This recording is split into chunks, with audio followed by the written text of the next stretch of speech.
Okay na? Be quiet. Thank you. Hi guys, welcome back to my channel. So for today, I know graduation is just around the corner and that's why I've decided to make this video. It's a graduation makeup look. So kung naghahanap ka ng mga simpleng makeup for your graduation, then I suggest you should do this look. Kasi madali lang naman talaga siya. There are some parts na may hirapan ka kung baguhan ka sa makeup, pero you know, natututunan naman lahat ng bagay, so this won't be hard for you. So yeah, so no more long introductions. If you wanna know how I did this look, this makeup look, then please keep on watching. So before putting anything else to your face, maglagay muna tayo ng primer. So I'm going to use my No Shine Mattifier by Quick Effects. Mura lang to, nakikita siya sa mga Watsons. Ilalagay ko lang siya sa T-zone kung saan mas nag-o-oil agad ako. And nag-o-oil agad, I mean, paglabas ko ng bahay, oily agad ako. Ganon kalala ang aking face. For foundation, I'm going to use my Dream Satin Skin na foundation. So, hindi ko siya masyadong marirecommend for graduation makeup kasi may SPF siya, and ang tendency kapag may SPF ang foundation mo is magkakaroon siya ng flashback. And the good news is hindi pa naman nangyayari sa akin yung yung white cast pala, flashback. Yung white cast sa akin, kahit ginamit ko na to last graduation namin, last year, nung moving up. So, yeah, I think so far so good naman. Kapag ikakalat nyo yung foundation, mas maganda kung gagamitin nyo yung fingers nyo, wag nyo kunin by sa sponge para mas madaming product yung makuha nyo. And then using a damp beauty blender, just blend.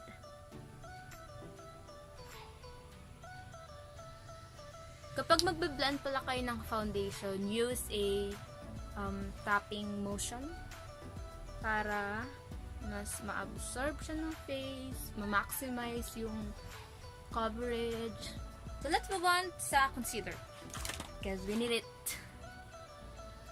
So para sa look na to, gagamit ako ng dalawang klaseng concealer. Isang concealer na ka-shade ko at isang concealer na 1 or 2 shades lighter sa skin tone ko. So, para sa ka-shade ng skin ko, I'm going to use this LA Girl Pro Conceal in Pure Beige. Ito, ginagamit ko to para sa mga pimple marks ko. Mas maganda kasi pag mag-cover kayo ng mga pimples or pimple marks, kailangan yung ka-shade nyo lang. Huwag kayong gagamit ng 1 or 2 shades lighter sa inyong pimples kasi hindi niya ito matatago. I-highlight niya lang siya.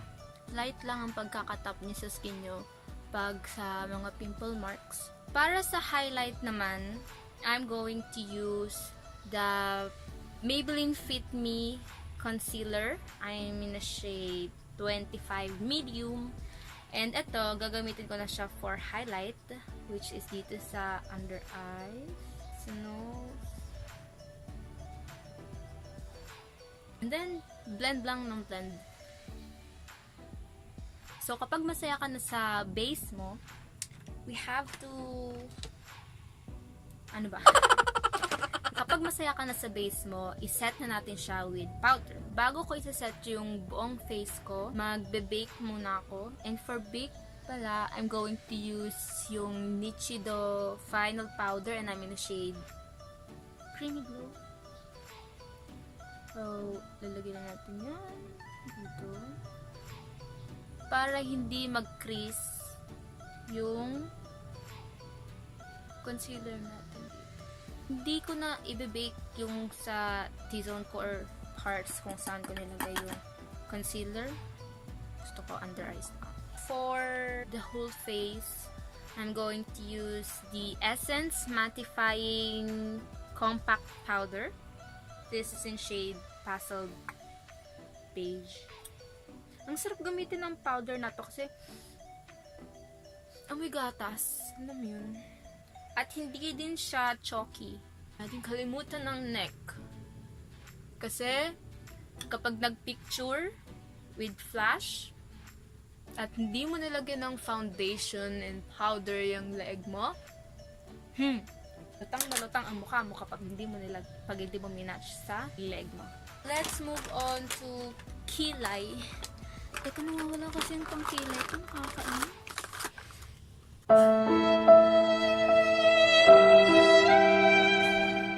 Oh! I forgot. Bago ka mag-move on sa lahat ng makeup na gagawin, kailangan mag-lip balm muna tayo. So, it's better late than never. So, maglalagay lang tayo ng konting amount.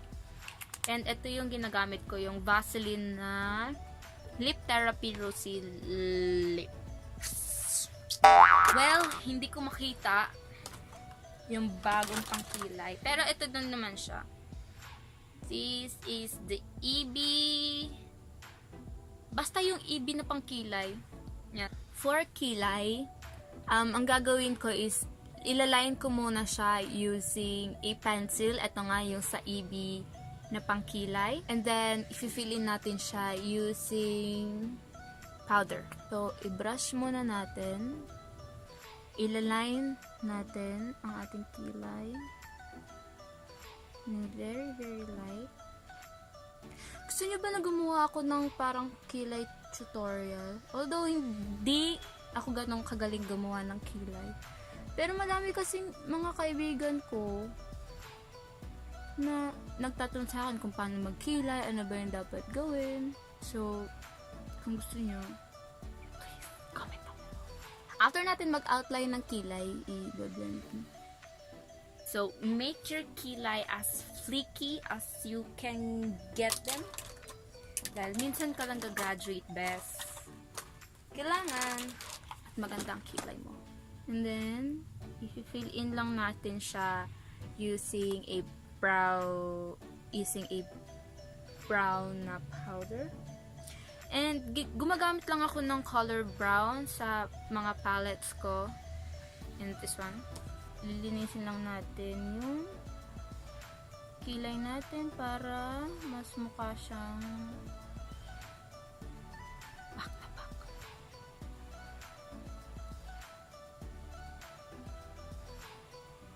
And pwede natin tanggalin yung sa under eyes. So now, let's move on naman sa ating eyeshadow. So, para sa eyeshadow natin, gagawin lang natin siyang nude color. Kasi simple nga lang, di ba? Ang una kong ginagawa sa eyeshadow ko is, kukuha ako ng color brown. This one. Ito, sa mga nakikita ko kasi, pakalat-kalat na yung brand na A.S. Ashley. And ito, binili ko lang to everywhere sa ibang stores. Minsan sa Watsons, lumalabas siya. I suggest kapag bibili kayo ng bago nyo ang eyeshadow or yung first eyeshadow nyo, mag-invest kayo doon sa nude color na eyeshadows. Kasi mas madami kayong look na magagawa doon. So, kukunin ko lang yung brown. Then, ilalagay ko siya dito sa may crease, itong sa ilalim ng buto ng mata. Didiin ko siya dito. And then, kailangan i-blend nyo muna eyeshadow nyo bago kayo magdagdag para mas madali siyang i-blend. Kumuha ka ng pointed na brush. Kunin mo ulit yung brown color. And then, ilagay mo siya dito sa outer V mo. Para mas alam mo yun, medyo smoky-ish. Ano ba yung term ko? And then, kumuha ka na light color with shimmering. You know? Na ito, medyo pinkish yung color. Then, ilagay mo dito sa may na hanggang medyo harap. Kapag kukuha ka ng shimmery color, mas maganda kung kukunin mo siya using your finger dahil mas may kita yung kulay doon. Then, kumuha ka lang ng blending brush. para maayos siyang tignan. Kumuha ka ng maliit na brush. Ito na lang ulit yung gagamitin ko, yung may tip. Kunin mo yung brown. Then ilagay mo siya sa lower para mag-balance yung kulay ng mata mo. Kailangan hanggang baba ng eyeshadow is blended well siya. So, ito na yung sa eyeshadow natin. And then, maglalagay lang tayo ng mascara. For my mascara, I'm using the Hyper Curl Lashes first. Tsaka, i-apply yung mascara para magkaroon ng matibay na foundation yung falsies natin mamaya. For bottom lashes, meron pa ako isang mascara na marirecommend. Itong EB Advanced na Lash Define Waterproof Mascara. Meron siyang mascara and then meron siyang pang bottom lashes. Maganda din to. Ang downside lang dito sa mascara na to is kailangan mo patuyo mo muna siya bago mo gagalawin yung eyes mo para hindi gumalaw yung lashes. Pero maganda siya. For false eyelashes, gagamitin ko tong Taiwan lashes. This is in 216. Mas natural looking siya. So, alam ko, hindi lahat tayo marunong maglagay ng false eyelashes. Pero guys, just a little practice. I mean, hindi din ako magaling maglagay ng false eyelashes. Pero, it just takes time, patience, and practice. So, maglalagay lang ako ng false eyelashes ko and I'll be back kasi matagal ako maglagay. Tapos na ako maglagay ng false eyelashes. Eyeliner ko lang siya. Pero para sa look na to, ayokong mag-wing eyeliner. Gusto kong maliit lang na eyeliner. Konti lang. Ayan, ko siya ng konti.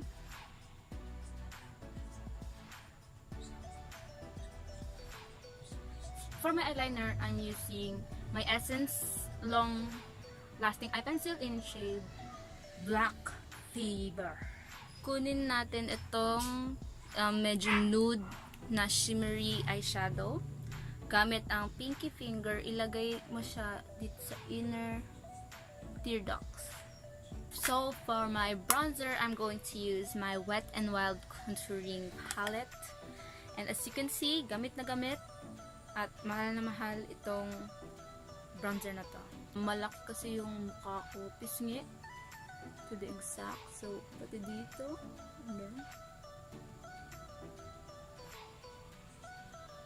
then, dito sa gitna nila. Para mag-cut. For our blush, gagamitin ulit natin itong palette na to. I'm going to use this.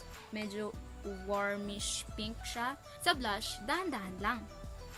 Kasi mas magandang mas madaling magdagdag kaysa sa magbawas. So, hinay-hinay lang. And then, for the highlight, wala akong pang highlight.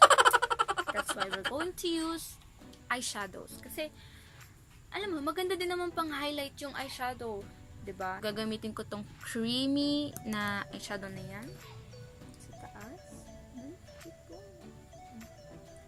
Tama, And then, maglalagay din tayo sa ating nose. Dito, sa bridge, and then sa tip ng nose. And Cupid's bow. May nalimutan tayong gawin. Kat din pinaalala sa akin. Di tayo nakapag-contour ng nose. So, kukunin mo lang yung palette. And then, whoosh. And then, brushing, brushing.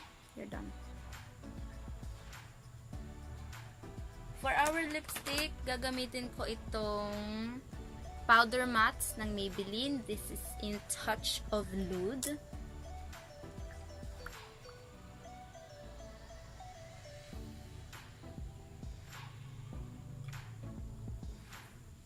And we're done. So, ito na po ang tapos ng video natin. Kung i-recreate mo tong look na to, please tag me sa pictures mo on my socials, maybe sa IG or sa Twitter, you know. Para malaman ko kung naging helpful ba ako sa ibang tao dyan, because that's the best feeling in the world. So, I just wanna say, sino ka mang nanonood ka, kung gagraduate ka man, congratulations. Kung hindi, at next year ka pa katulad ko, then, mag-antay lang tayo, best. Gagraduate tayo! If this video is helpful and if you like it, please give it a big thumbs up. Comment below kung meron pa kayo ibang video suggestions, and don't forget to subscribe to my channel. Don't forget to subscribe to my channel dyan sa baba yung red button. I will see you guys on my next video. Until then, it's what's on the inside that matters the most. Bye.